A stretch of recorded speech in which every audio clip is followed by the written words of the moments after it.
بسم الله الرحمن الرحيم.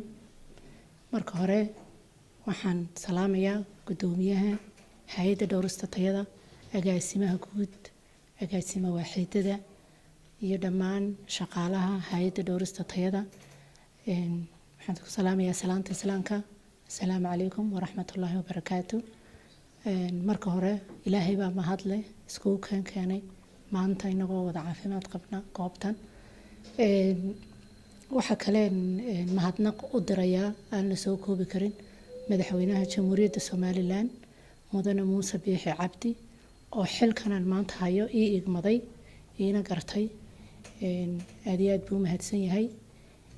haddaan xilkan wax yar ka hadlo, xilkani horta waa mas'uuliyad aad u weyn oo ilaahay hortii iyo shacabka Soomaaliland aan u hayo. marka xilkani waa mas'uuliyad weyn, mas'uuliyaduna waa waxaan u arkaa waa ammaan oo kale, waa ammaano la ii dhiibtay. ammaanadana saan u wada ognahay waad ogtihiin irka iyo dhulka diiday oo bilo aadmi baa qaaday innagana dusha saaranay. marka maadaama ay saa tahay xil yar maaha, habeenka aakhirana waxaan aaminsanahay in la weydiinayo waxaan ku qabtay iyo saan wax u sameeyay. marka maanta hortiina waxaan rabaa inaan idin ballan qaado idinka iyo shacab weynaha Soomaaliland ku nool oo dhan xilkani inaan markasta oo maadaama hay'adaydu tahay quality control, dhowrista tayada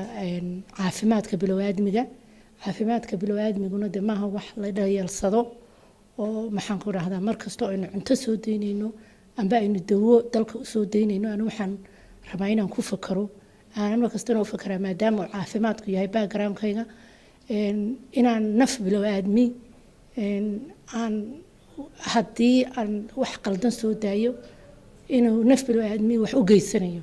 nafta bilowgaadmiguna wax lagu ciyaaro maaha, waa mas'uuliyad xagga Ilaahay iyo meel kastaba ka saaran habeenka aakhirana la weydiinayo. marka maanta anagu ballanqaadkan ka qaadaya waxa weeyaan inaan ku fakaro haddaan wax soo deynayo qofka haddii wax yeelayso in aniga habeenka aakhira laga qabsanayo aanan sidaa mas'uuliyadeeda u adkaynayo. gudoomiyaha iyo agaasimaha guud iyo agaasimaha waaxidada iyo shaqaalaha hay'adda dhowrista ay igu soo dhaweeyeen maanta xafiiska aad iyo aad baad u mahadsantihiin. ilaahayna waxaan ka rajaynayaa wada shaqayn wanaagsan inaynu wada shaqayno iyo gacmo furan. Assalaamu calaykum wa rahmatullaahi wa barakaatuh.